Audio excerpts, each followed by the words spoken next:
네, 오늘은 시편 119편 97절 성구 내용을 먼저 읽고 나서 시작을 해볼까 합니다.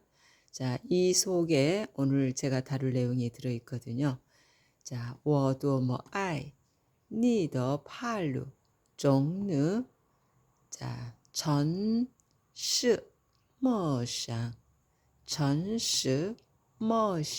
자, 이 부분을 오늘 다룰 겁니다.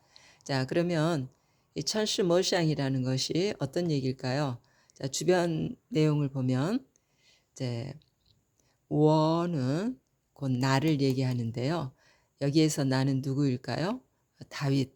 다윗입니다. 다윗이 자, 만을 따죠. 많은 뭔가를 사랑을 하네요. 그래서 뭔가 봤더니 자, 법률이라고 합니다. 법률. 자, 그러면 법률이라고 하면 당연히 하나님의 법률이겠죠. 네, 그래서 여기 니더 팔루라고 되어 있네요. 자, 그런데 이 법률을 사랑하기 때문에 어떻게 했나요? 여기 종일. 네, 하루 24시간 종일 자, 천시머샹을 했다고 알려주네요. 자, 그러면 천시머샹이란 무슨 의미일까요? 심사숙고하니 자, 묵상을 했다는 얘기네요. 심사숙고하니 자, 무슨 말일까요? 다윗은 충실한 사람이잖아요.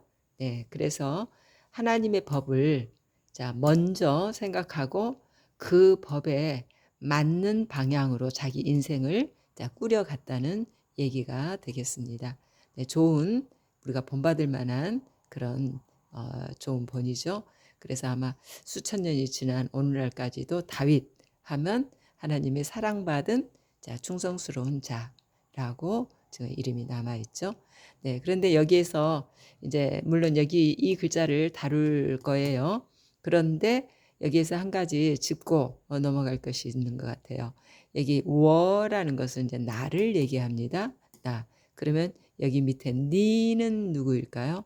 너를 말하거든요. 나 아닌 너. 자, 그러면 하나님에게 너라고 지금 표현을 하는 거예요. 네. 괜찮을까요? 자, 그래서 제가 여기 다른 색깔로 마음심을 자, 니라는 글자 밑에 써놨어요. 이게 바로 이제 린이 되거든요. 린. 그러니까 중국 사회에서는 이 린이라는 이 글자가 최고의 존중어입니다. 그리고는 없어요. 네. 그래서 이제 이게 최고의 존중어인데 이게 마음심이 없는 니가 기록되어 있잖아요. 네, 그렇습니다. 말하자면 이 그 중국 그 사회에서는 특별한 존칭어를 쓰지를 않습니다. 그래도 오해할 사람 없어요. 네, 왜냐하면 그렇게 살아온 문화이기 때문에 그렇습니다. 그래서 하나님에게 너라고 표현해도 그거 뭐 불선한 행동이다라고 이제 지적받을 사람 아무도 없는 그런 문화라는 것 기억하면 되겠습니다. 자, 그러면 이제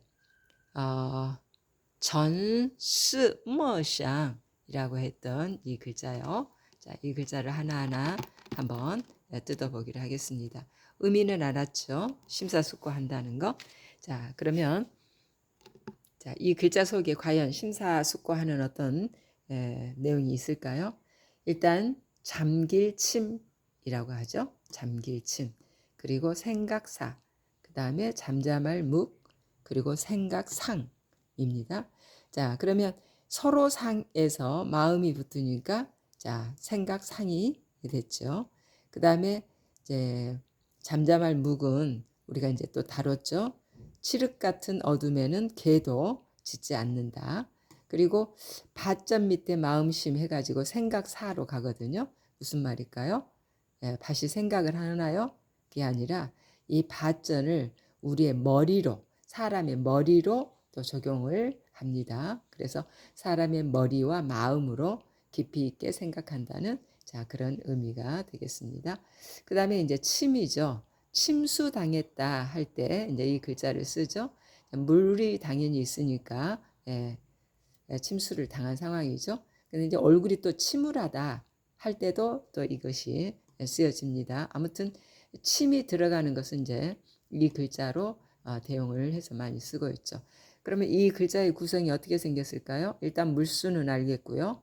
그 다음에 이 위에 있는 거는 이제 덮을먹이거든요. 덮을먹. 그러면 여기 밑에 있는 이 글자는 무엇일까요?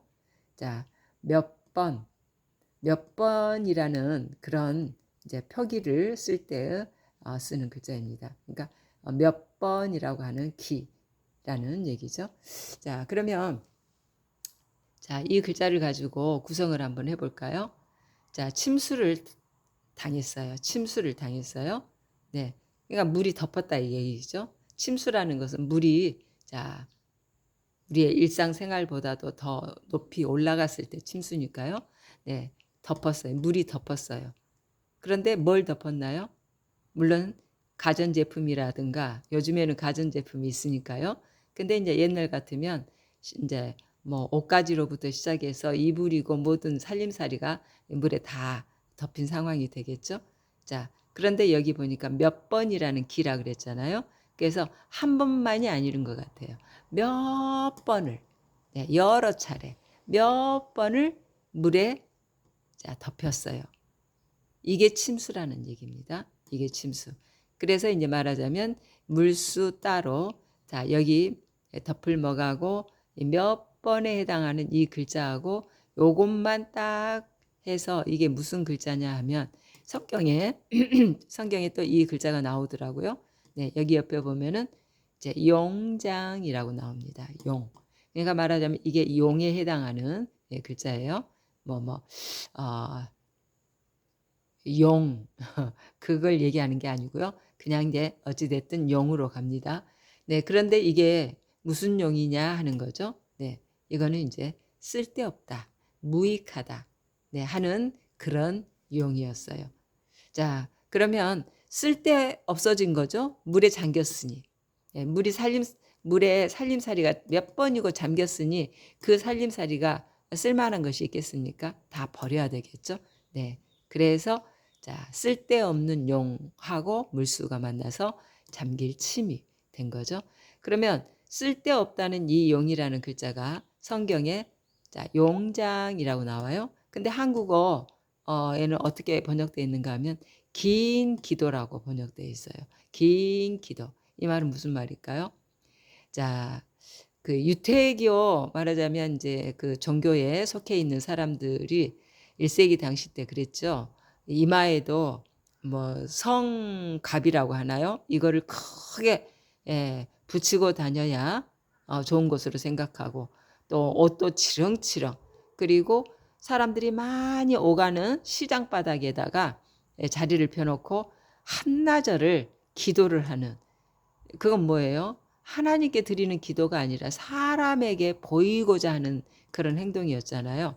그런데 그런 기도를 하는 거를 용장이라고 합니다. 말하자면 용은 뭐라 그랬어요? 쓸모없다 그랬잖아요. 그러니까 쓸모없이 긴 기도를 한다 이 말이겠죠. 네, 그렇습니다. 쓸모없는 용.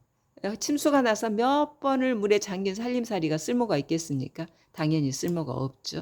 그래서 쓸모없는 용 그리고 긴 기도. 자, 이런 거는 하나님께서 가증하게 보시죠. 네, 그렇습니다.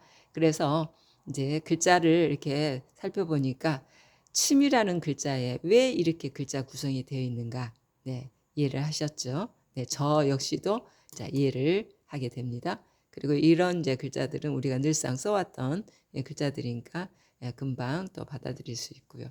네, 그렇습니다. 오늘 내용은 다윗이 정말 숙고하니 묵상을 하면서 하나님의 법을 지켜나가는 그런 생을 살았다는 그런 얘기에서 자, 오늘의 사자성어 짐사 묵상 그리고 중국어 표현은 전시머샹이라는 사자성어를 다루어 봤습니다.